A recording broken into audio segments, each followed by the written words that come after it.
18 question, 17, তারপরে আর একটা ছিল কত 2019 সালে।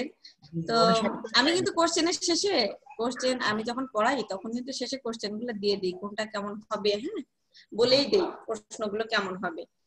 তো প্রশ্ন দেখে তো আপনি বলতে পারবেন না আগে থেকে যে এটা আসবেই আসবে, তাই না? আমরা কেউ কিন্তু বলতে পারি না যে কোনটা আসবে, ধারণা পাওয়া যায়। তো এই জন্য আমরা চেষ্টা করেছি যেখান থেকে আসে, যে টপিক গুলা থেকে আসে, আমি মূলত চেষ্টা করেছি সেই টপিক গুলা ধরে পুরোটা যে কভার করার জন্য, যে সেখান থেকে যেভাবেই আসুক, টিকা আসুক, ব্রড কোশ্চেন আসুক, যেন আপনারা অ্যান্সার করতে পারেন। সেইভাবেই চেষ্টা করেছি সবগুলো টপিক নিয়ে আসার জন্য। আজকে যেটা পড়বো, আজকে কিন্তু আমরা দুটো টপিক পড়বো। আমরা ক্লাস বলেছি যেহেতু শেষের দিকে, গতদিনও আমি দুটো টপিক একসাথে পড়িয়েছিলাম। আসলে একটু দ্রুত না গেলে তো সিলেবাস কভার করা সম্ভব হয় না, তাই না? এই জন্য একটু দ্রুত হাঁটতে হয় আমাদের। আর এটা সবচেয়ে বড় ব্যাপার যে কঠিন কিছু না, আমাদের যে basics of library and information science, আমাদের এই কোর্সটা কিন্তু খুবই সহজ। মানে পড়লে আমার কাছে তো মনে হয় যে পড়লে পড়তে ইচ্ছা করে, সবই বোঝা যায়। তো একটু শুধু কনসেন্ট্রেশন দিলেই আমরা সুন্দর করে বুঝতে পারবো এটা। আজকে যেটা পড়বো, আজকে টপিক হচ্ছে কি কি বলে দিই। আমরা পড়বো যে তথ্য অন্বেষণ। যদি ইউনিট 8 এ দেখি যে tools for exploring information resources, হ্যাঁ, এটাকে তথ্য অন্বেষণ বলা যেতে পারে, তথ্য পুনরুদ্ধার বলা যেতে পারে, বা তথ্য অনুসন্ধানও বলা যেতে পারে। প্রশ্ন কিন্তু এভাবে আসে যে তথ্য অনুসন্ধান বা তথ্য অন্বেষণ, এভাবে অনেক সময় আসে কোশ্চেন। আর একটা কি, তথ্য অন্বেষণে বিভিন্ন টুলস এর ভূমিকা। টুলস বলতে এখানে টুলস তো আসলে ইংরেজি কথা, এটার বাংলা হচ্ছে সহায়িকা। তো যেহেতু এই টুলস হিসেবে বেশি আসে, যে টুলস কি, সহায়িকা হচ্ছে নির্ঘণ্ট, ক্যাটালগ, গ্রন্থপঞ্জি, হ্যাঁ, তারপরে হচ্ছে কম্পিউটার ডেটাবেজ, এগুলো হচ্ছে টুলস। সবগুলোকে মিলিয়ে বলছি যে তথ্য অন্বেষণে বিভিন্ন টুলস এর ভূমিকা বা বিভিন্ন সহায়িকার ভূমিকা। আর একটা আমরা পড়বো তথ্যের প্রকারভেদ, মানে তথ্য কি, তথ্যের প্রকারভেদ কত প্রকার হয়ে থাকে তথ্য, তারপরে তথ্যের গুণাবলী বা বৈশিষ্ট্য সমূহ। এই চারটা যে টপিক, এই চারটা টপিকের উপরে আজকে আমরা আলোচনা করব। তাহলে প্রথমে চলে যাই যে তথ্য অন্বেষণ বা তথ্য পুনরুদ্ধার এটা কি। আমরা কিন্তু বুঝতে পারছি যে অন্বেষণ বলতে অনুসন্ধানকে বোঝায়, তাই না? আমরা একটু একটু বুঝতে পারছি। প্রথমে যেটা আসছে যে an information retrieval system is designed to retrieve the documents or information required by the user community. It aims at collecting and organizing information in one or more subject areas in order to provide it to the users as soon as it is requested for. Noise আসছে যার থেকে, mute করবেন, নিজে নিজে mute করবেন, noise না থাকলে তখন আনমিউট করবেন। আচ্ছা, তাহলে ইনফরমেশন রিট্রিভাল সিস্টেম, এখানে আমি বলছি যে এক্সপ্লোরিং, এখানে বলছি রিট্রিভাল। তথ্য অন্বেষণ, তথ্য পুনরুদ্ধার একই কথা, হ্যাঁ, আগেই বলেছি।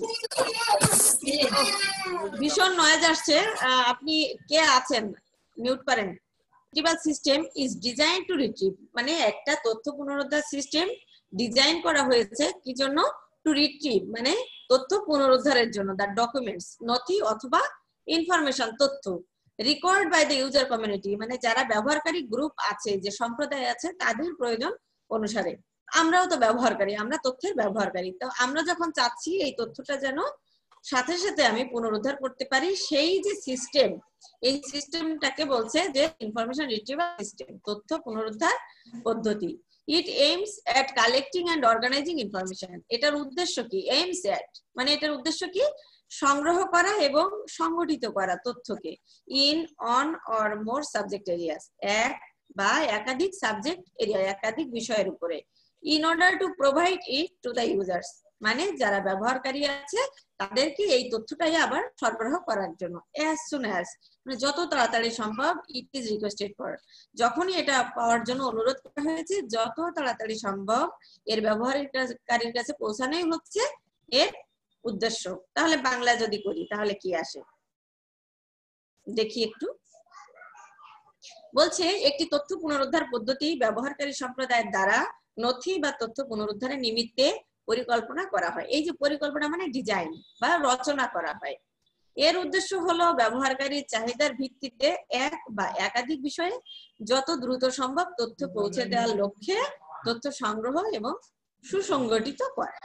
তো অন্যভাবে বলা যায় যে তথ্য অনুসন্ধান এমন একটি প্রক্রিয়া যেখানে মাধ্যম বা টুলস ব্যবহার করে পাঠকের চাহিদা অনুযায়ী কাঙ্ক্ষিত তথ্য সংগ্রহ করা যায়। আমরা কিন্তু আজকে এই টুলস নিয়েই পড়বো, কি কি সহায়িকা আছে এই টুলস নিয়েই পড়বো, যে এই টুলস ব্যবহার করে কি করে আমার পাঠক যে চাহিদা আছে পাঠকের কাঙ্ক্ষিত তথ্য আমি কি করে তাদেরকে দিব।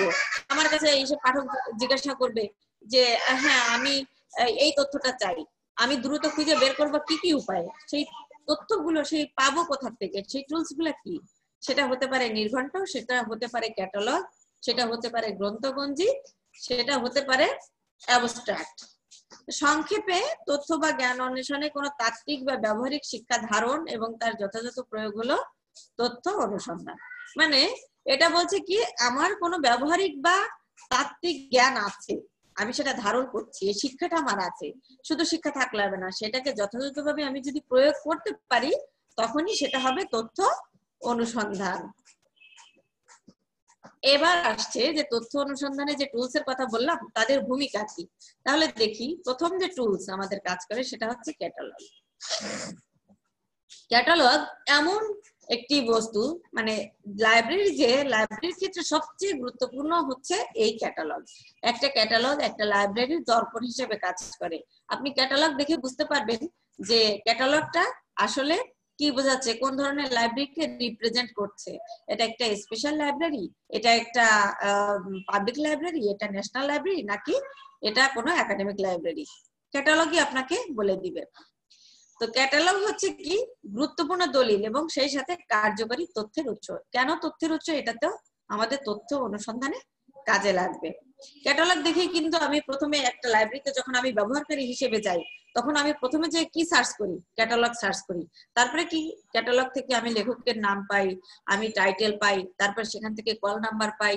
সেগুলো পেলে আমি কি করি যে হ্যাঁ ঠিক আছে আমি এই বইটাই খুঁজছিলাম, আমি এই বিষয়ের বইটাই খুঁজছিলাম, আমি এই লেখকের বইটাই খুঁজছিলাম, তখন কি করি কল নাম্বারটা আমি নিয়ে যে নিজে হয় সেলফে যে আমি খুঁজে বের করি যে এই কল নাম্বার কোথায় আছে, তা না হলে আমার যে গ্রন্থাগার কর্মী আছে তাদেরকে আমি দিয়ে বলি যে আমাকে এই বইটা খুঁজে এনে দেন।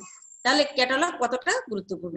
তা বলছে যে গ্রন্থাগারের যথাযথ এবং সুষ্ঠু ব্যবহারের জন্য পাঠক বা ব্যবহারকারী ক্যাটালগকে কখনোই সম্পূর্ণরূপে উপেক্ষা করতে পারে না, মানে কখনোই সে ইগনোর করতে পারবে না। ক্যাটালগের অবশ্যই গুরুত্ব আছে, কারণ ক্যাটালগ ছাড়া গ্রন্থাগারের কোনো প্রয়োজনীয় সামগ্রীর সন্ধান পাওয়া সম্ভব না, সেটা অত্যন্ত দুরূহ ব্যাপার। আপনি কোথায় খুঁজে বেড়াবেন, কোন সেলফে খুঁজবেন যে আপনার বইটা কোথায় আছে বা আপনার জার্নালটা কোথায় আছে, খুঁজে পাবেন না। তো ক্যাটালগের নির্দেশনা ছাড়াও কখনো কখনো বইয়ের তাক থেকে আপনি বই বাছাই করতে পারেন। সেখানে সামান্য সুবিধা আছে। কি সুবিধা, যে আপনি গেলেন তাকে যেয়ে দেখলেন যে হ্যাঁ এই বইটা আমি চাচ্ছি, তো আমার এই বইটার সাথে সাথে না আমি এই আরেকটা বই আমার পছন্দ হয়েছে সেটাও চাচ্ছি। সামান্য কিছু সুবিধা রয়েছে। কিন্তু কোন ব্যবহারকারী বা পাঠক যদি গ্রন্থাগারের ফুল বা কমপ্লিট ইনফরমেশন চায়, বিস্তারিত তথ্য জানতে চায়, সেক্ষেত্রে এই ক্যাটালগের নির্দেশনা ছাড়া কোনোভাবেই সে কোনো কিছু জানতে পারবে না। ক্যাটালগের কাজ হচ্ছে যে গ্রন্থাগারে যে সমস্ত সামগ্রী আছে, বই হতে পারে, জার্নাল হতে পারে, অডিও ভিজুয়াল সামগ্রী হতে পারে, সিডি হতে পারে, যা কিছু আছে সেইগুলোর অবস্থান নির্দেশ করা হচ্ছে ক্যাটালগের কাজ। কোথায় আছে তা নির্দেশ করা এবং কোন নির্দিষ্ট বিষয়ের, হ্যাঁ কোন নির্দিষ্ট সাবজেক্টের, কোন নির্দিষ্ট টাইটেলের বা কোন নির্দিষ্ট অথরের বই আছে কিনা, আদৌ আছে কিনা ওই লাইব্রেরিতে, সেটা জানতে সাহায্য করে এই ক্যাটালগ। ক্যাটালগের উদ্দেশ্য হচ্ছে গ্রন্থাগারের সমগ্র সংগ্রহের চরিত্র সম্পর্কে আলোকপাত করা। ক্যারেক্টারিস্টিক্স, যে আমার এই লাইব্রেরিটা যদি আমি দেখি ক্যাটালগ দেখে আমি বুঝতে পারি যে না এখানে শুধু সায়েন্সের বই, আমি বুঝতে পারবো এটা একটা স্পেশাল লাইব্রেরি। আমি যদি দেখি যে শুধু মেডিকেলের বইয়ের নাম আছে এখানে, তাহলে আমি বুঝতে পারবো এটা একটা স্পেশাল লাইব্রেরি। আবার আমি যদি দেখি ক্যাটালগে না এখানে তো ওই সেই রবীন্দ্রনাথ ঠাকুরের বইও আছে, এখানে ফিজিক্সের বইও আছে, এখানে আবার মেডিকেলের বইও আছে, আবার তাহলে ইতিহাসের বইও আছে, তখন আমি বুঝতে পারবো যে না এটা হয় একটা একাডেমিক লাইব্রেরি, না হয় একটা পাবলিক লাইব্রেরি। তো বলছে যে বিশেষ অংশের পরিচয় করে দেওয়া। বিশেষ কোনো অংশ হতে পারে এটা একটা রেফারেন্স শাখা, সেটা বলে পরিচয় করে দিবে কে, এই ক্যাটালগ। কোনো বিশেষ গ্রন্থের পরিচয় করে দেওয়া। সংগ্রহের কোন গ্রন্থটি পাঠকের কাজে লাগতে পারে তার সন্ধান দেওয়া, যে কোনটা আপনার কাজে লাগবে কোনটা আপনার কাজে লাগবে না। তো ক্যাটালগ তো বিভিন্ন লাইব্রেরিতে বিভিন্ন রকম হতে পারে, সবগুলোরই একটা আলাদা আলাদা উদ্দেশ্য আছে, সবগুলোর প্রয়োজন আছে আলাদা আলাদা। তো উদ্দেশ্য এবং প্রয়োজন অনুযায়ী তথ্য অনুসন্ধানে ক্যাটালগ ভিন্ন ভিন্ন ভাবে ব্যবহার হতে পারে। তারপরেও ক্যাটালগের কিছু কার্যাবলী আছে ইন জেনারেল আর কি, কমন কিছু কার্যকারিতা আছে। সেটা কি, গ্রন্থাগারে রয়েছে এমন প্রতিটি রচনা, মানে গ্রন্থাগারে বিদ্যমান অ্যাভেলেবেল আছে এরকম প্রত্যেকটি রচনা, সেটা হতে পারে কোনো ডিকশনারি, হতে পারে কোনো বই, হতে পারে কোনো জার্নাল, যা কিছু আছে এই সব ধরনের পাঠ্যোপকরণের লেখক, অনুবাদক, সম্পাদক, চিত্রকর, ব্যাখ্যাকারক, সিরিজ অথবা এই বইয়ের সঙ্গে সম্পর্কযুক্ত কোনো ব্যক্তি, সংস্থা কিংবা কোনো নাম বা শিরোনাম বা পাঠক অনুসন্ধান করতে পারে ক্যাটালগ এরূপ সকল তথ্য সরবরাহ করে। মানে ক্যাটালগে কি নাই, সবকিছু আছে। একটা বইয়ের সাথে সম্পর্কিত সবকিছু, একটা জার্নালের সাথে সম্পর্কিত, একটা প্রতিটি রচনার সাথে সম্পর্কিত সবকিছু এই ক্যাটালগে আছে। তা বলছে যে সংগৃহীত প্রত্যেকটি রচনার, যদি এমনকি আংশিক রচনা মানে খণ্ড, কোনো অংশ বিশেষ, যে একটা বই 4 খণ্ডে রচিত, একটা খণ্ডের কথা বলছে, রচনার অংশ বিশেষ এবং সম্পর্কযুক্ত বিষয় সমূহ অনুসন্ধান করতেও সহায়তা করে ক্যাটালগ। গ্রন্থাগারে কোন কোন লেখকের বই আছে, কোন কোন বিষয়ের বই আছে, কোন কোন সাহিত্যের উপকরণ আছে, সেটা প্রদর্শন করে ক্যাটালগ। কাঙ্ক্ষিত সামগ্রীটি গ্রন্থাগারে আছে কিনা, আদৌ আছে কিনা, আমি যে খুঁজছি আদৌ আছে কিনা, আমি যদি ক্যাটালগে না পাই তাহলে বুঝবো যে এখানে আমার বইটি নাই, তাহলে আমি আর কষ্ট করে পুরো লাইব্রেরি শুধু খুঁজে বেড়াবো না। সেটা বলছে যে এটা আদৌ আছে কিনা জানতে সাহায্য করে। তথ্য অনুসন্ধানে পাঠক এবং কর্মীদের সময় বাঁচায়। মানে আমি যখন ক্যাটালগ থেকে আমি জেনে গেলাম যে আসলে আমার বইটা নাই, তাহলে কি আমি আর সময় নষ্ট করব না। আর যদি আমি জেনে থাকি বইটা আছে, তাহলে ওই যে কল নাম্বার পেয়ে গেলাম, সেটা নিয়ে আমি সাথে সাথে হয় সেলফি যে খুঁজলাম, তাহলে আমার সময় বাঁচলো। তা না হলে আমি কর্মীকে দিয়ে আমার বইটি আমি পেয়ে গেলাম। তাহলে এভাবে আমার পাঠক এবং কর্মীদের সময় বাঁচায়। এরপরে বলছে যে এটা তো বললাম যে প্রিন্টেড ক্যাটালগের কথা, কিন্তু এখন তো ডিজিটাল যুগ, ডিজিটাল লাইব্রেরি যুগ। তাহলে কি, ডিজিটাল লাইব্রেরিতে যে অনলাইন ক্যাটালগ আছে বা অটোমেটেড যে লাইব্রেরি গুলো আছে, সেখানে যে অনলাইন ক্যাটালগ আছে, এই ক্যাটালগ গুলো তো আরো সুবিধা দিচ্ছে আমাদের।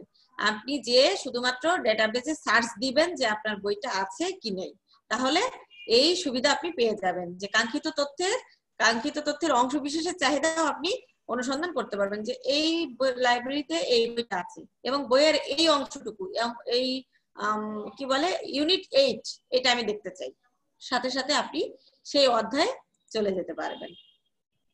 অনলাইন যে ক্যাটালগ আছে, এখানে শুধুমাত্র যে অনুসন্ধান করতে পারবেন তা না, অনুসন্ধানের সাথে সাথে কেউ যদি আপনার কাছ থেকে বই ধার নেয়, আছে না ইন্টার লাইব্রেরি লোন আছে, বা যে লাইব্রেরি লোন যেটা আছে, যে বই ধার পদ্ধতি, স্টুডেন্টদের যে বই ধার দেয়, এই পদ্ধতিতে বইটার যে রেকর্ড, যে কবে আপনি নিয়েছিলেন, কবে আপনি জমা দিলেন, আদৌ আপনি কতদিন ডিলে করেছেন বইটা জমা দিতে, এই সব রেকর্ড কিন্তু এই অনলাইন ক্যাটালগে থাকে।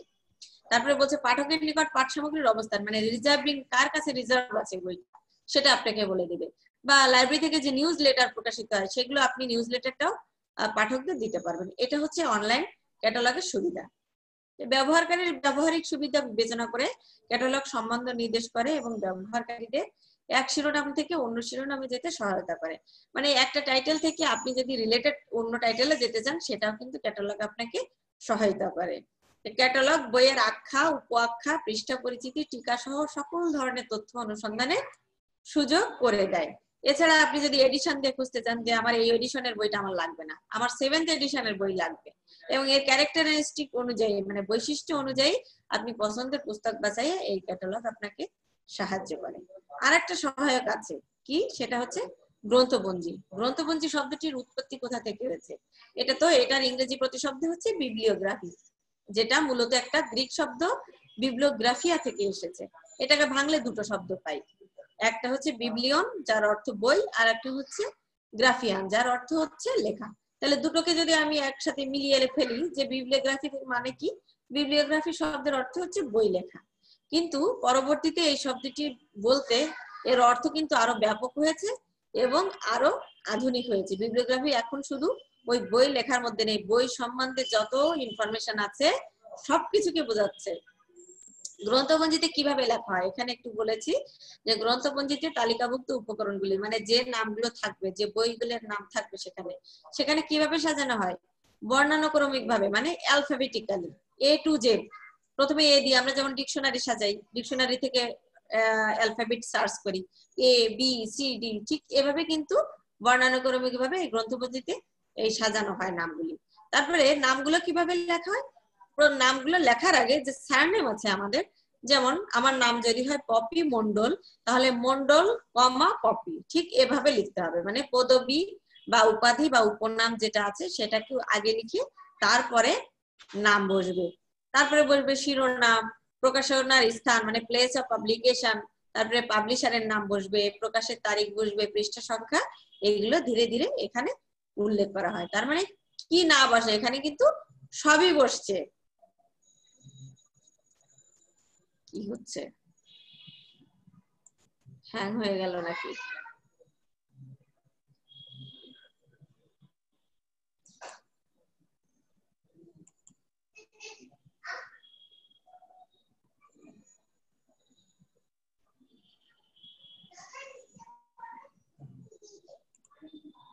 আচ্ছা, গ্রন্থ, ডকুমেন্ট বা কোনো প্রবন্ধের প্রকাশিত জ্ঞান সম্পর্কে অনুসন্ধানকারীকে সন্ধান দেওয়াই হচ্ছে গ্রন্থপঞ্জির প্রধান উদ্দেশ্য। মানে গ্রন্থপঞ্জিতে কিন্তু কোনো ডিটেইলস থাকে না। গ্রন্থপঞ্জিতে কি থাকে? শুধুমাত্র এই যে রেফারেন্স গুলা থাকে।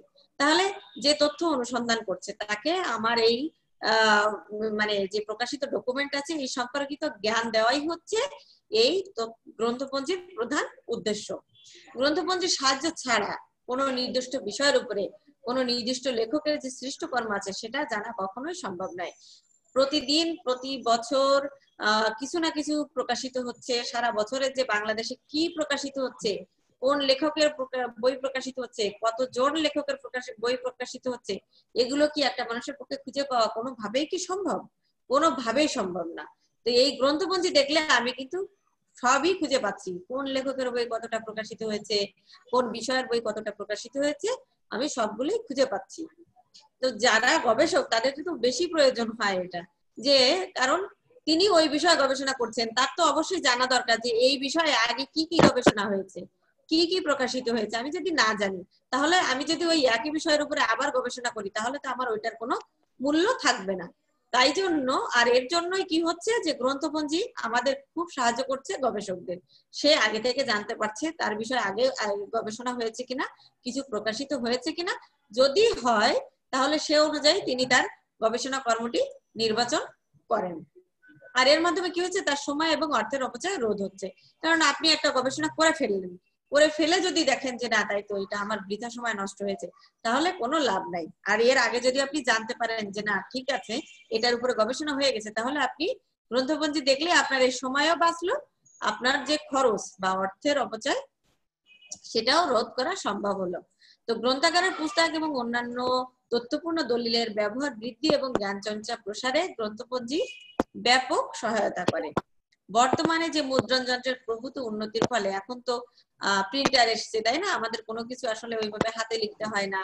আর প্রিন্টেড যে কোনো কপি, সেটা অনেক কপি করতেও কোনো সমস্যা হয় না। আর এর কারণে কি হয়েছে, তথ্য বিস্ফোরণ ঘটছে। আমাদের বিভিন্ন ধরনের পুস্তক, পুস্তিকা, সাময়িকী, বহুবিধ পাঠ্যকরণ, এগুলো কিন্তু প্রকাশনার ফলে এখন তথ্য বিস্ফোরণ ঘটছে।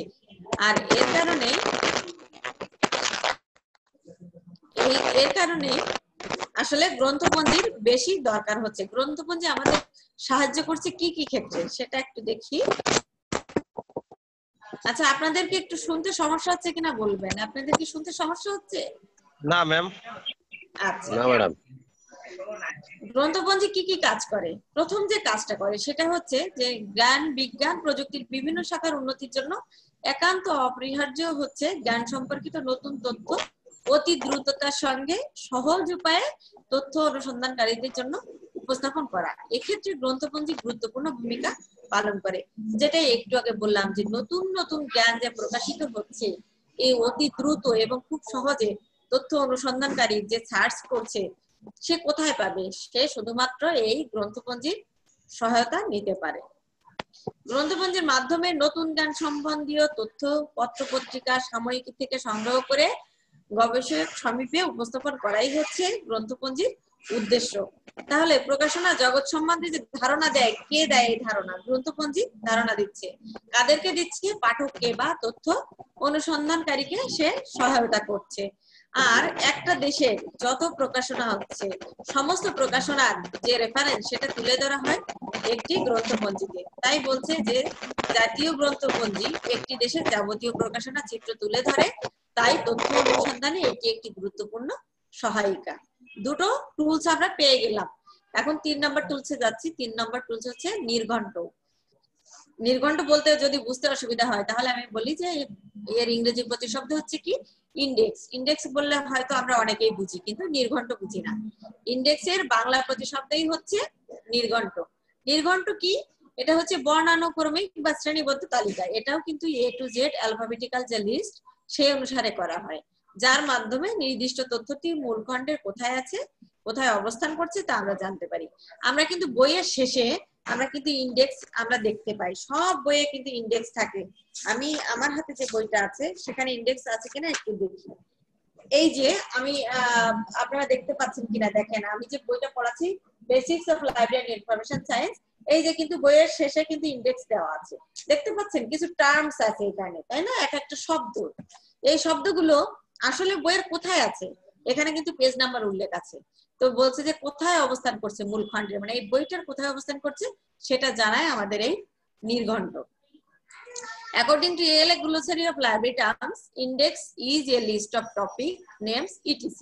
treated in a book with reference to pages where they occur. যে কথাটা একটু আগে বললাম যে কোথায় বইয়ের কোন পাতায় আছে সেই রেফারেন্সটা দেয়, এবং এটা হচ্ছে লিস্ট অফ টপিক এবং নেমস, মানে কোন বিষয় বা কোন নামের লিস্ট, সেটাই এখানে বলছে। এবার বাংলা করলে কি আসে? যে নির্ঘণ্ট হলো এক বা একাধিক দলিলে অন্তর্ভুক্ত নাম বা বিষয় অথবা বিষয়সমূহের একটি পদ্ধতিগত উপায়ে বিন্যস্ত তালিকা, যা তথ্য বা উৎসের অবস্থানের পথ প্রদর্শক। সহজে আমরা বুঝে গেছি, এত জটিলতার কোনো দরকার নেই যে বইয়ের যে শেষে অথবা বইয়ের নিচেও কিন্তু এটা থাকতে পারে। হ্যাঁ, একটা নির্দিষ্ট জায়গায় থাকবে এবং সেটা অ্যালফাবেটিক্যাল লিস্ট হবে, এবং বইয়ের মাঝখানে বা বইয়ের মূল খণ্ডে যে কোনো একটা জায়গায় ওই পেজ নাম্বার অনুযায়ী আমরা খুঁজে পাবো। এটাই হচ্ছে ইন্ডেক্স। সহজ কথায় কি, নির্ঘণ্ট হচ্ছে একটি টার্ম বা প্রত্যয় যা ব্যবহারকারীর সাথে তথ্যের সমন্বয় ঘটায়। আধুনিক যুগে গ্রন্থাগার সেবা প্রদানে ইন্ডেক্সিং সার্ভিসের প্রয়োজনীয়তা এবং উপকারিতা অনেক বেশি। কে আসলে কার জন্য জানি না, ডিস্টার্ব হচ্ছে, মিউট করবেন। শুধু সাধারণ শিক্ষা না, শিক্ষা এবং গবেষণার ক্ষেত্রে নির্ঘণ্টের উপকারিতা এবং প্রয়োজনীয়তা অনেক বেশি অর্থবহ। এখন তথ্য অনুসন্ধানে নির্ঘণ্টের কিছু ভূমিকা আছে। কি কাজ করে তথ্য অনুসন্ধানে? তথ্য অনুসন্ধানে দলিল বা দলিলভুক্ত তথ্যের অবস্থান সম্পর্কে নির্দেশ জ্ঞাপন করতে যথার্থভাবে ব্যবহারকারীকে সাহায্য করে। নির্ঘণ্ট মূলত একটি নথিভুক্ত তথ্য এবং সম্পর্কযুক্ত তথ্য পুনরুদ্ধারের সহায়ক মাধ্যম হিসেবে কাজ করে। কেন? ওই যে বললাম যে লাস্টে যে পেজ রেফারেন্স থাকে, যে কি বলে পৃষ্ঠা নাম্বার থাকে, সেটা দিয়ে কিন্তু আমি ওই তথ্যটা উদ্ধার করতে পারছি বইয়ের ভিতর থেকে। নির্ঘণ্ট কি করে? ব্যবহারকারীর সময় এবং শ্রম বাঁচিয়ে যথার্থ উদ্দেশ্য সাধনে সহায়তা করে, এবং ওই যে বইটা আমি খুঁজছি যে মূল খণ্ড, ওইটার চাবি হিসেবে কাজ করে এই ইন্ডেক্স। ইন্ডেক্স প্রণয়ন করলে কি হয়? তথ্যের পুনরাবৃত্তি রোধ করা সম্ভব হয়। আর এ সকল কারণে গ্রন্থাগারগুলোতে অবশ্যই তথ্য অনুসন্ধানে ইন্ডেক্সের প্রয়োজনীয়তা রয়েছে। আর একটা টুল সম্পর্কে আমরা বলি, এটা হচ্ছে সার সংক্ষেপ। সার সংক্ষেপে এর ইংরেজি প্রতিশব্দ হচ্ছে অ্যাবস্ট্রাক্ট। অ্যাবস্ট্রাক্ট কি আমি একটু বলে নেই। এখন যে কয়েকটার কথা বললাম, যে ক্যাটালগ, গ্রন্থপঞ্জি বা বিবলিওগ্রাফি, ইন্ডেক্স বা নির্ঘণ্ট, সার সংক্ষেপ বা অ্যাবস্ট্রাক্ট, এগুলো কিন্তু ভাই ভাই জিজ্ঞাসা করবে এগুলো কি। এই জন্য ভালো করে বুঝতে হবে যে আসলে কি। আমার যদি ভিতরে ধারণা না থাকে তাহলে আমি কিন্তু পড়ে মুখস্থ করে কখনোই ভালোভাবে অ্যান্সার দিতে পারবো না। অ্যাবস্ট্রাক্ট কি? Abstract is a brief summary of research article, thesis, reviews, conference proceedings, or any in-depth analysis of a particular subject, and which is often used to help the reader quickly ascertain the paper's purpose. সংক্ষিপ্ত সার, brief summary মানে সংক্ষিপ্ত সার। কিসের? Research article, গবেষণা প্রবন্ধ, thesis, কোনো নিবন্ধ, reviews বা কোনো পর্যালোচনা, কনফারেন্স প্রসিডিংস বা কোনো গভীর যে বিশ্লেষণ কোনো সাবজেক্টের উপরে, সেটা সংক্ষিপ্ত সারই হচ্ছে একটি সারসংক্ষেপ। এবং আরেকটা কাজ, এই সারসংক্ষেপ কখন ব্যবহার করা হয়? যখন একজন পাঠক খুব কুইকলি মানে দ্রুততার সাথে ওই কর্মের, ওই সাহিত্য কর্মের উদ্দেশ্য সম্পর্কে জানতে চায়, তাই পাঠককে সহায়তা করাও এর কাজ। বাংলা করলে কি আসে? একটি সংক্ষিপ্ত সার হলো গবেষণা প্রবন্ধ, নিবন্ধ, পর্যালোচনা, কনফারেন্স প্রসিডিং অথবা কোনো নির্দিষ্ট বিষয়ে গভীর বিশ্লেষণের সংক্ষিপ্ত সার, এবং যা কোনো সাহিত্যকর্মের উদ্দেশ্য নির্ধারণের দ্রুত পাঠককে সহায়তা করার জন্য ব্যবহৃত হয়। অর্থাৎ সারসংক্ষেপ কি? সারসংক্ষেপ হলো কোনো বই, পত্রিকার প্রবন্ধ অথবা বিধিবদ্ধ তথ্যের সংক্ষিপ্ত সার। এক কথায় এটাকে বলে সংক্ষিপ্ত সার। আধুনিক গ্রন্থাগার এবং তথ্য সেবার ক্ষেত্রে কয়েকটি উপকরণ তথ্যকে সংগঠিত করে এবং ব্যবহারকারীদের চাহিদা অনুযায়ী তথ্যের যোগান দেয়। এসব উপকরণ সমূহের মধ্যে সারসংক্ষেপ অন্যতম। একটা উদাহরণ দিলে আপনারা বুঝতে পারবেন। যখন আপনারা গুগলে কোনো রিসার্চ আর্টিকেলের ব্যাপারে বা কোনো থিসিসের ব্যাপারে সার্চ দিবেন, সার্চ দিলে তখন দেখবেন যে প্রথমে টাইটেল আসছে, কবে কোন সংখ্যায় এটা প্রকাশিত হয়েছে তা আসছে, সাল আসবে, লেখকের নাম আসবে, আর আসবে শুধু এই অ্যাবস্ট্রাক্ট। অ্যাবস্ট্রাক্ট কেন শো করে? অ্যাবস্ট্রাক্ট কিন্তু মূল ডিটেইলস না, সংক্ষিপ্ত সার। এই সংক্ষিপ্ত সার থেকে আপনি পড়ে বুঝতে পারবেন যে কোন বিষয়ের উপরে এটা লেখা হয়েছে। এই জন্য এই সংক্ষিপ্ত সার এতটা গুরুত্বপূর্ণ। অ্যাবস্ট্রাক্ট মূলত উৎপাদক মানে যে লিখেছে উৎপাদিত তথ্য এবং ব্যবহারকারীদের মধ্যে চলমান যোগাযোগ স্থাপন করার একটি মৌলিক উপাদান। একদিকে যেমন তথ্য সংরক্ষণ করে, অন্যদিকে তথ্য অনুসন্ধান করে সেটা আবার বিতরণেও সহায়তা করে এই অ্যাবস্ট্রাক্ট। তো তথ্য অনুসন্ধানের সারসংক্ষেপের কি কাজ আমরা একটু দেখি। কি কাজ বলছে? যে সারসংক্ষেপ বিগত সময়ে যা প্রকাশিত হয়েছে এবং এখন যা প্রকাশিত হচ্ছে সাম্প্রতিক সময়ে সমস্ত তথ্য সম্পর্কে অবগত হতে সাহায্য করে, এবং নির্দিষ্ট একটি তথ্য বা আন্তর্জাতিক যে কোনো একটি বিষয় সংশ্লিষ্ট যে ব্যবহারকারী আছে তার আদৌ প্রয়োজন কিনা তা সহজে বুঝতে পারে এই অ্যাবস্ট্রাক্ট দেখে, বা নতুন কোনো বিষয় সম্পর্কে সে সচেতনতা তৈরি করতে পারে ব্যবহারকারীর মধ্যে এই অ্যাবস্ট্রাক্ট। তারপরে বলছে যে তথ্য বিস্ফোরণের কারণে যে সমস্ত মানে বিক্ষিপ্ত বিষয় আছে সেগুলোকে শ্রেণীবদ্ধ সংক্ষিপ্ত সার বিষয় অনুসারে একত্রে পাশাপাশি অবস্থান করে, ফলে সময় বাঁচানো সম্ভব হয় এই অ্যাবস্ট্রাক্টের মাধ্যমে। সব আমরা এক জায়গায় পেয়ে যাচ্ছি। সারসংক্ষেপ মূল দলিলের বিকল্প হিসেবে কাজ করে, মানে যে সাবজেক্ট নিয়ে আপনি লিখছেন মূল দলিলটা সেটা আপনি সারসংক্ষেপ দেখেই বুঝতে পারছেন। তার মানে কি এটা একটা মূল দলিলের বিকল্প হিসেবে কাজ করছে। মৌলিক দলিলের নির্দেশনা লাভের একক পরিপূরক হিসেবেও কাজ করে থাকে। তাৎক্ষণিক অনুসন্ধান এবং নির্দেশনা সেবায় অতি সহায়ক উপকরণ হিসেবে বিবেচিত। আপনি হঠাৎ করে চাচ্ছেন যে আমি এটা সম্পর্কে জানতে চাই, আপনার সময় নেই ডিটেইলস পড়ার, আপনি অ্যাবস্ট্রাক্ট দেখে বুঝতে পারবেন এর মধ্যে কি আছে। আরেকটা আমাদের সহায়িকা আছে, টুলস আছে, সেটা কি? রেফারেন্স সামগ্রী। রেফারেন্স সামগ্রীটা কি? A reference work is a work such as a book or periodical or its electronic equivalent to which one can refer for information. যেটাকে সেটা হতে পারে একটা বই, হতে পারে একটা পিরিয়ডিক্যাল বা সাময়িকী, বা এর ইলেকট্রনিক কোনো ভার্সন হতে পারে যেটার মধ্যে আমরা তথ্যকে নির্দেশ করতে পারি যে আপনি কিছু তথ্যের সহায়তা আপনি এখান থেকে পেতে পারেন। ফুল ইনফরমেশন আপনি পাবেন না, কিছু তথ্য সহায়তা আপনি পাবেন। এটাকে বলে রেফারেন্স সামগ্রী। একটি রেফারেন্স সামগ্রী হচ্ছে একটি বই বা সাময়িকী যাকে একজন ব্যক্তি তথ্যের জন্য উল্লেখ করতে পারে। যে আপনি পুরো একটা তথ্য সম্পর্কে পাবেন না, একটা ওয়ার্ড, যেমন ডিকশনারিতে একটা ওয়ার্ড সম্পর্কে আপনি জানতে পারেন, ওই ওয়ার্ড কিন্তু অন্যান্য বইতে লেখা হতে পারে, অন্য কোনো সাময়িকীতে লেখা হতে পারে, কিন্তু ওই ওয়ার্ড সম্পর্কে আপনাকে জানতে গেলে একটা অভিধান বা একটা বিশ্বকোষ সেখানে আপনাকে যেতে হবে। এটাই হচ্ছে রেফারেন্স সামগ্রী, যে আপনাকে শুধু রেফার করবে কিন্তু পুরো তথ্য দিতে পারবে না। যে সমস্ত সামগ্রী বা টুলস এর সাহায্যে পাঠকদের রেফারেন্স প্রশ্নের গ্রহণযোগ্য উত্তর প্রদান করা হয় সেটাই হচ্ছে সেই সামগ্রীকে বলে রেফারেন্স সামগ্রী। কি কাজ করে তথ্য অনুসন্ধানে এই রেফারেন্স সামগ্রী? কিছু কাজ করে। কি কি এই যে রেফারেন্স সামগ্রী, কি কি রেফারেন্স সামগ্রী আছে একটু দেখে নি। প্রথমটা হচ্ছে অভিধান, তারপরে বলছে বিশ্বকোষ বা গ্লোসারি, পঞ্জিকা ও বর্ষপঞ্জি, তারপরে বলছে নির্দেশপঞ্জি বা ডাইরেক্টরি, তারপরে বলছে সার গ্রন্থ এবং সহায়িকা, ভৌগোলিক তথ্য উৎস, মানচিত্র ও এটলাস, গ্যাজেটিয়ার, গাইড বুকস, জীবনীমূলক তথ্য উৎস, বিবলিওগ্রাফি, লেখক গ্রন্থপঞ্জি বা অথর বিবলিওগ্রাফি, বিশ্বজনীন গ্রন্থপঞ্জি বা ইউনিভার্সাল বিবলিওগ্রাফি, জাতীয় গ্রন্থপঞ্জি বা ন্যাশনাল বিবলিওগ্রাফি। তারপরে বলছে বিষয়ভিত্তিক গ্রন্থপঞ্জি বা সাবজেক্ট বিবলিওগ্রাফি, হ্যাঁ সাবজেক্ট বিবলিওগ্রাফি। আর একটা বলছে গ্রন্থপঞ্জির গ্রন্থপঞ্জি মানে বিবলিওগ্রাফি অফ বিবলিওগ্রাফিস।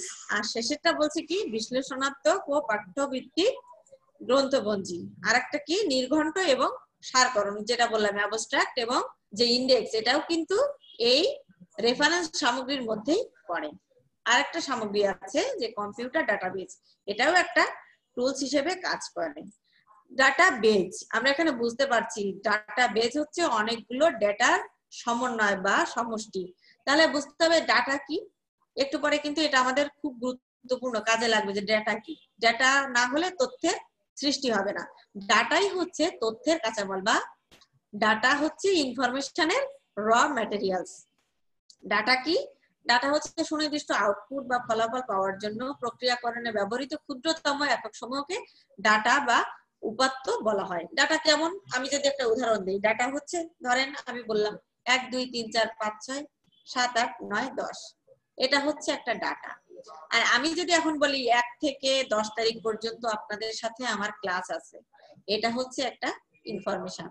যখনই সেটা মিনিংফুল হয়ে গেল এই ডাটা ব্যবহার করে, তখন সেটা হয়ে যাবে ইনফরমেশন। ডাটা হচ্ছে একটা একক ধারণা, একটা ক্ষুদ্রতম একক। ইনফরমেশনের একটা ক্ষুদ্রতম একক হচ্ছে ডেটা। আর এই ডেটাকে যখন প্রক্রিয়াকরণ করব তখন সেটা কি হবে? ইনফরমেশন বা তথ্যের সৃষ্টি হয়ে যাবে। আর এই শব্দটা সৃষ্টি হয়েছে কিন্তু ডেটাম শব্দ থেকে। ডেটাম শব্দটা হচ্ছে সিঙ্গুলার, এক বচন, আর এর প্লুরাল বা বহুবচন হচ্ছে ডেটা, যার অর্থ হচ্ছে ফ্যাক্ট।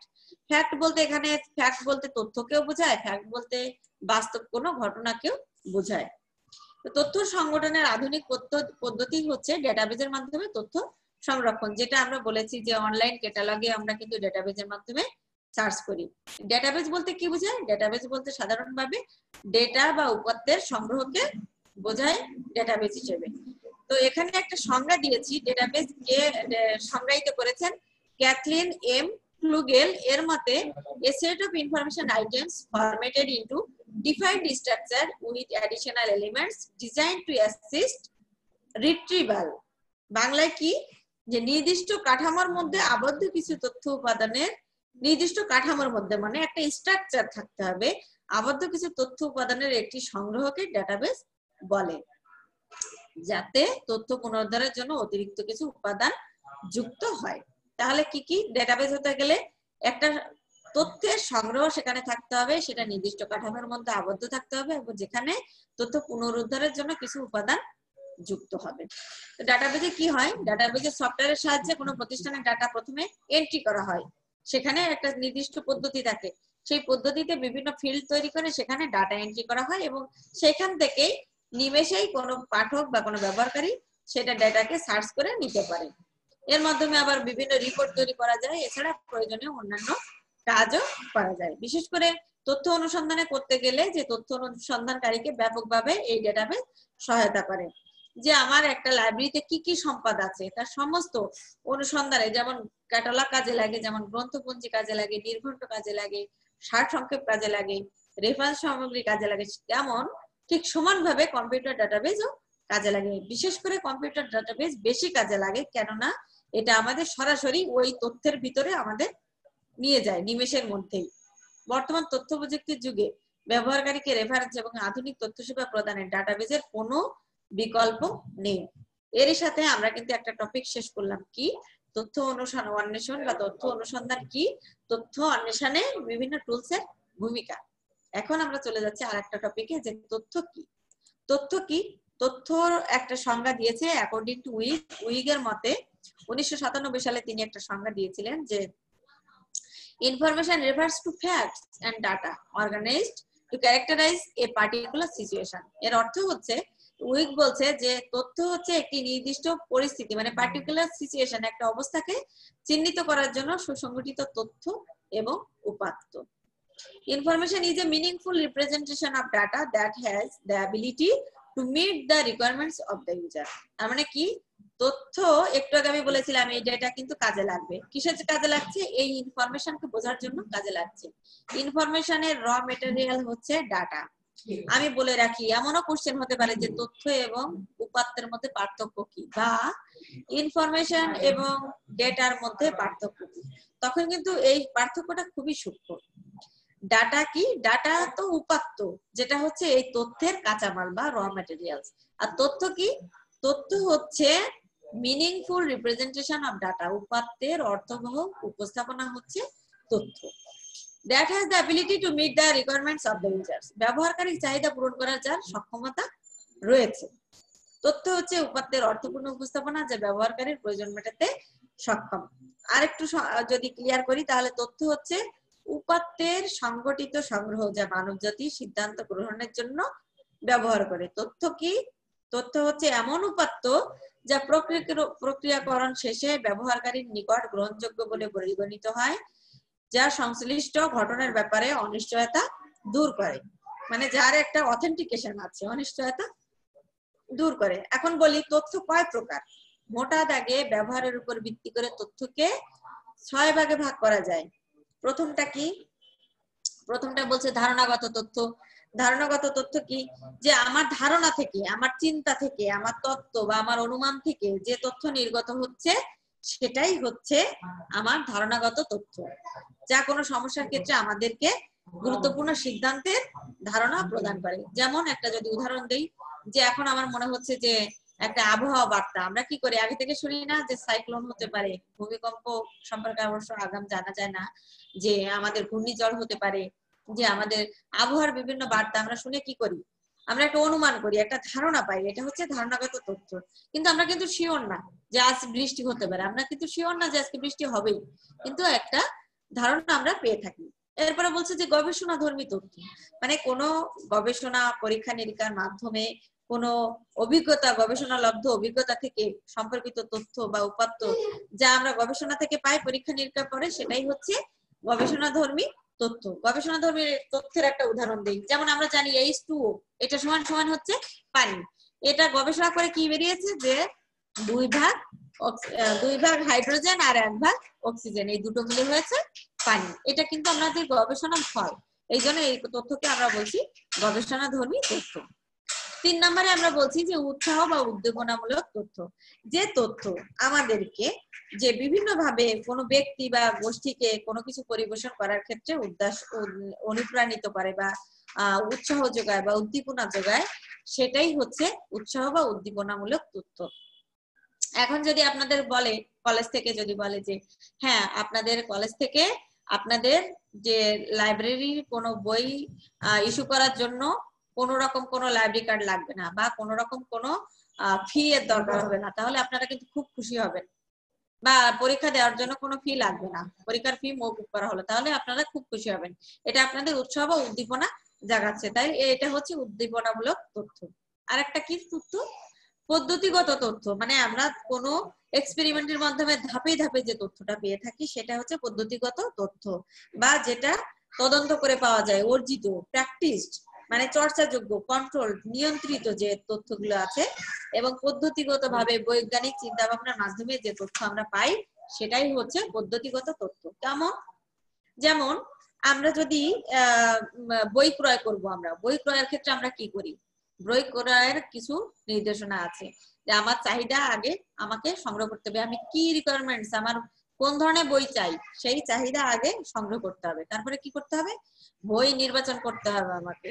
তারপরে কি করতে হবে? বইয়ের জন্য টেন্ডার করতে হবে, বা বইয়ের জন্য যে পদ্ধতি আছে সেই পদ্ধতিতে আমাদের ক্রয় সিস্টেমে ক্রয় করতে হবে। ক্রয়ের পরে সেটাকে প্রক্রিয়াকরণ করতে হবে, তারপরে সেটাকে মজুত করতে হবে, একটা স্থান নির্বাচন করতে হবে, তারপরে আপনার এই লেনদেনটা করতে হবে। এই যে ধাপে ধাপে আমি বললাম, এই ধরনের তথ্য হচ্ছে পদ্ধতিগত তথ্য। এরপরে বলছে কৌশলগত তথ্য, মানে কোনো কাজের যে তথ্যের মাধ্যমে আমরা কোনো কাজের বা সুনির্দিষ্ট কাজের সফলতা লাভের জন্য যে কৌশল বা পদ্ধতি অবলম্বন করি সেই পদ্ধতি যে সেই নির্ধারণ করি, সেই পদ্ধতিকে বলছি আমরা, সেই তথ্যকে বলছি আমরা কৌশলগত তথ্য। মানে যে তথ্যের মাধ্যমে কৌশলে আমরা আমাদের সুনির্দিষ্ট কাজ, আমাদের সুনির্দিষ্ট যে সফলতা অর্জন করছি, সেটাই হচ্ছে কৌশলগত তথ্য। কিরকম কৌশলগত তথ্য? যে আমরা যেমন একটা উদাহরণ দিয়ে বলি, যে আমরা যে অফিসে আমরা যে জব করি, আমাদের প্রত্যেক অফিসেই আমাদের কিন্তু একটা এপিএ রিপোর্ট জমা দিতে হয়। সেটা হয় বছরের শেষে, কোয়ার্টারলি, হাফ ইয়ারলি, হ্যাঁ, এভাবে দিতে হয়। তো সেখানে আমাদের একটা মানদণ্ড রয়েছে যে আমরা 100-র মধ্যে কত পয়েন্ট পেলাম।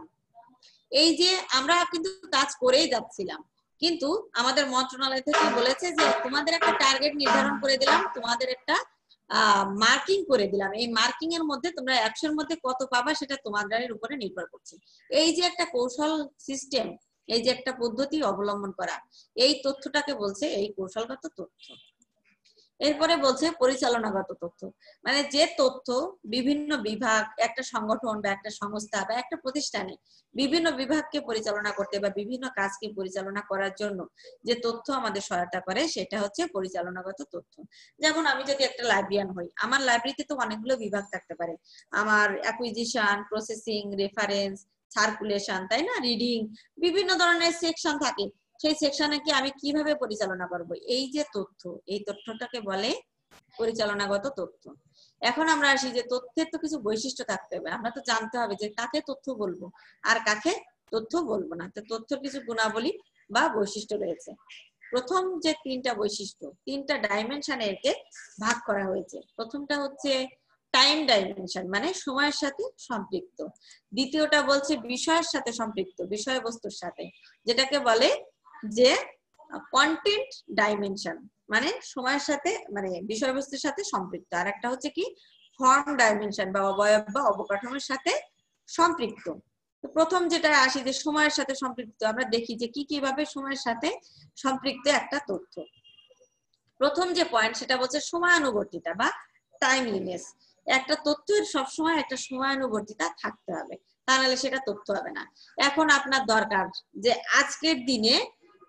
আজকের দিনে কোভিড-19 কতগুলো মানুষ মারা গেছে, নতুন আক্রান্তের সংখ্যা কত। আপনার কি কালকে তথ্য পেলে আপনার চলবে? চলবে না। তার মানে সময় অনুবর্তিতা অবশ্যই থাকতে হবে তথ্য পেতে গেলে, তার তথ্য হতে গেলে। তারপরে বলছে সাম্প্রতিকতা, মানে আপ টু ডেটনেস থাকতে হবে। টাইমলিনেস এর পরে বলছি যে কারেন্সি, সাম্প্রতিকতা, হ্যাঁ, সবসময় তথ্যটা হতে হবে আপ টু ডেট। আপনি যে তথ্য খুঁজছেন সেই তথ্য যেন ব্যাকডেটেড না হয়। আচ্ছা, কালকে বা পরশুদিনের একটা নিউজ ছিল কি ডিয়েগো ম্যারাডোনা মারা গেছে। এখন এটা হচ্ছে একটা সাম্প্রতিক তথ্য। আপনি যদি 1 মাস পরে এই খবরটা সাপ্লাই করেন, তাহলে এটা কার কাজে লাগবে বলেন? এটা কোনো কাজে আসবে? এটা আপনি এখন সাম্প্রতিক যে তথ্য সেটা সবসময় তুলে ধরতে হবে। আরেকটা কি পরিধি, পরিধিকে আরেকটা ভাবে ব্যাখ্যা করছি, সেটা হচ্ছে ফ্রিকোয়েন্সি, মানে তথ্যের পরিধি থাকতে হবে। প্রয়োজন, সংগ্রহ ও উৎপাদনের বা সরবরাহের সময়কাল দ্বারা পরিধি পরিমাপ করা হয়। তথ্যের সুনির্দিষ্ট সময়কাল থাকতে হবে। তথ্য যখন তখন আমি যে কোনো তথ্য সময় না বুঝে আমি এক জায়গায় উপস্থাপন করলাম, তাহলে কিন্তু হবে না। তথ্যের পরিধি থাকতে হবে। এরপরে বলছে যে ব্যাপ্তিকাল, মানে তথ্য অতীতের হতে পারে, তথ্য ভবিষ্যতের হতে পারে, তথ্য বর্তমানে হতে হবে, যে কোনো একটা কালের হতে হবে।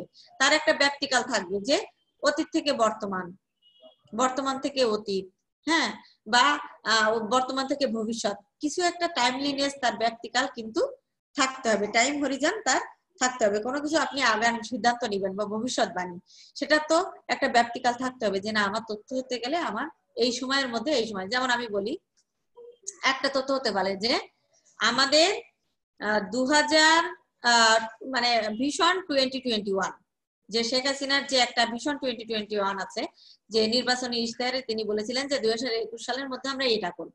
আরেকটা উদাহরণ যদি দিই, যে পদ্মা সেতু অমুক সালের অমুক তারিখে শেষ হবে। এই যে একটা ব্যাপ্তিকাল, এই ব্যাপ্তিকাল কিন্তু তথ্যে থাকতে হবে।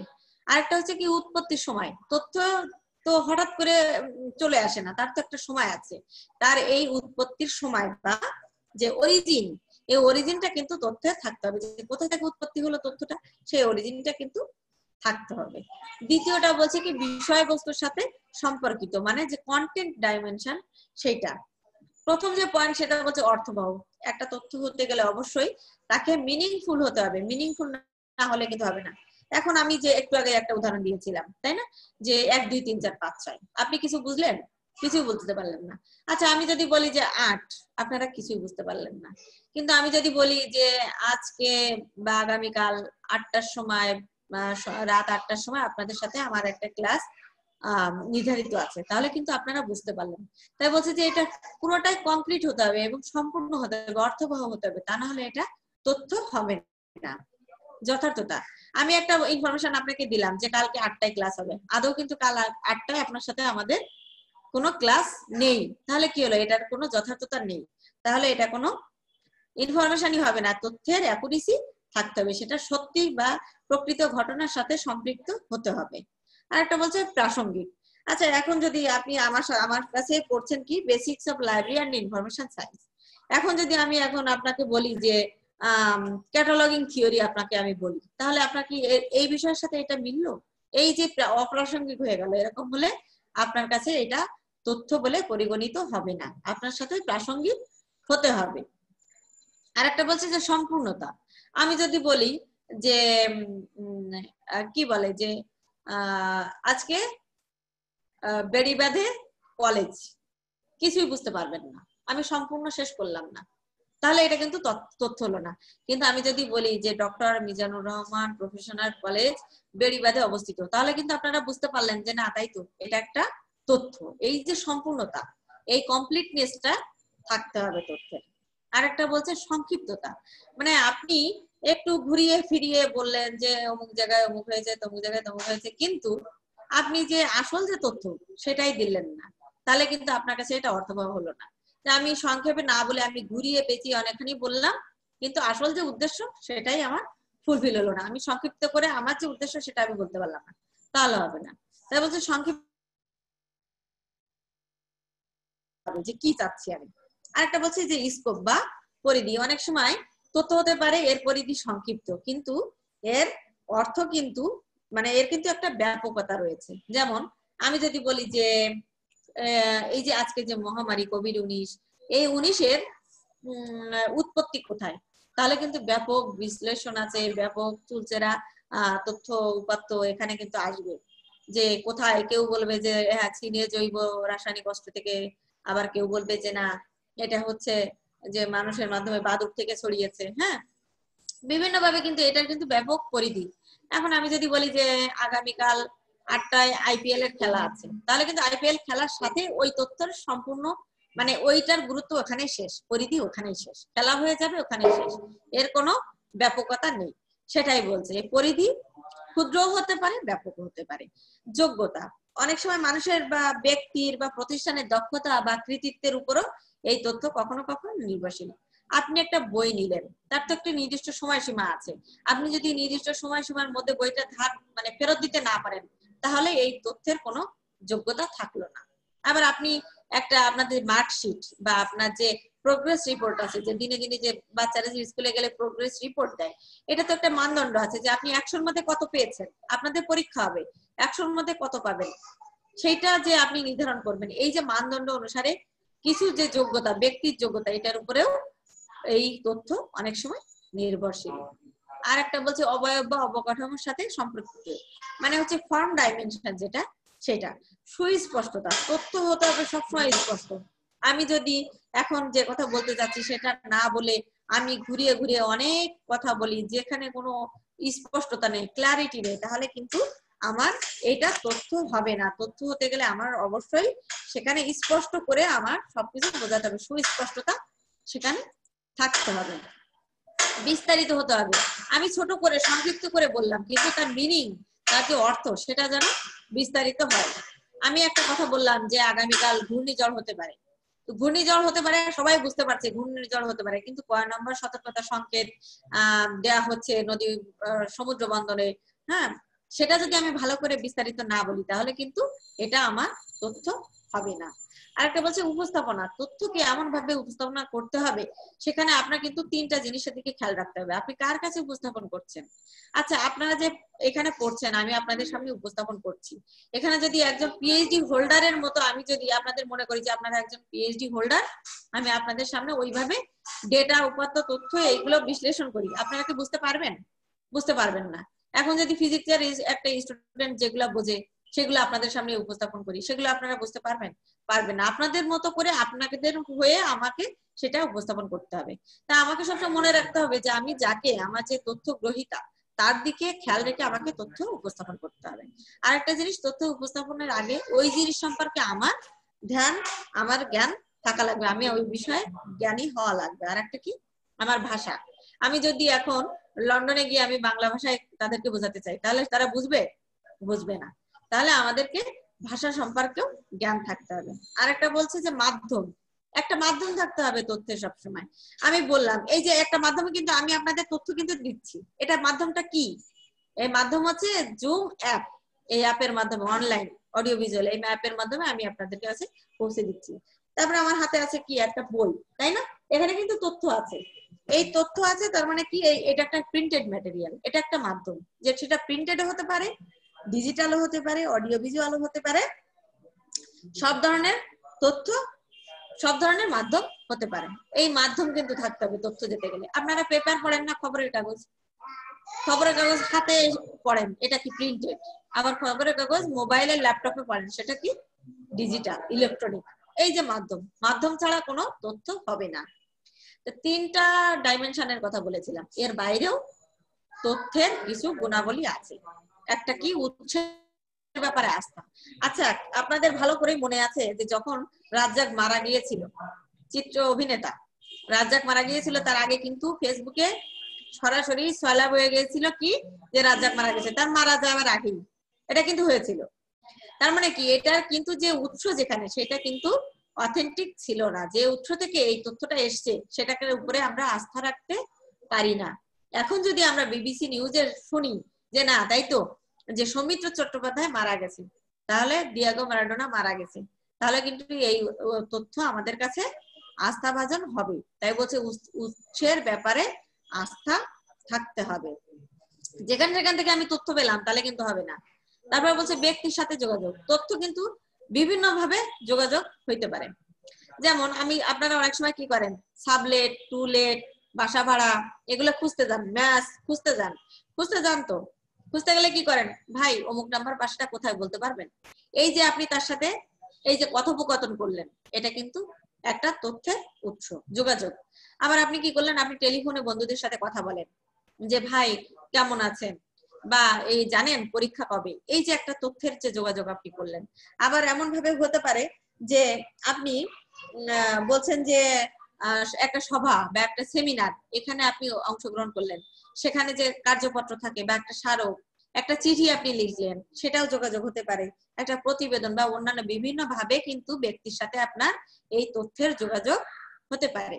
আরেকটা কি, যোগাযোগের অবশ্যই চ্যানেল থাকতে হবে, চ্যানেল বা মাধ্যম থাকতে হবে।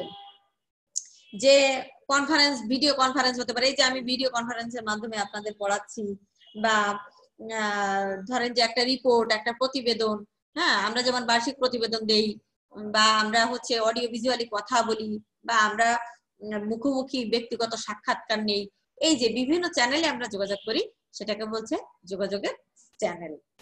তো এই হচ্ছে আমাদের আজকের পড়ার বিষয় ছিল। আমরা 4টা টপিক পড়েছি, টপিক মূলত দুটো, প্রশ্ন পড়েছি, দুটো প্রশ্ন পড়েছি।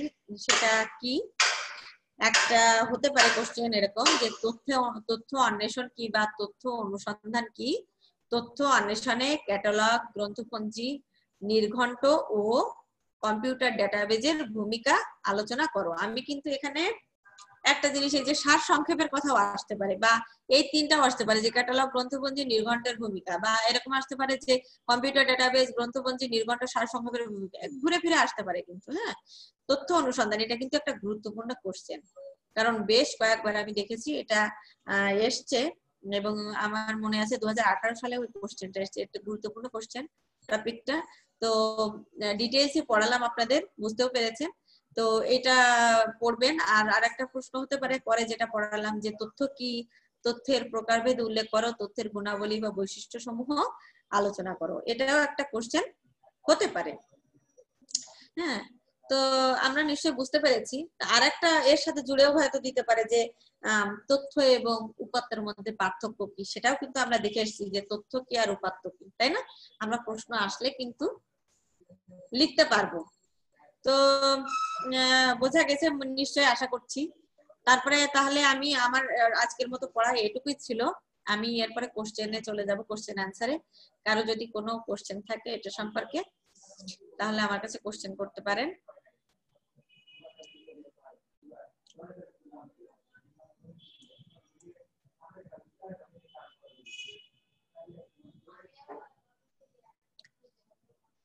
আপনারা কি আমাকে শুনতে পাচ্ছেন?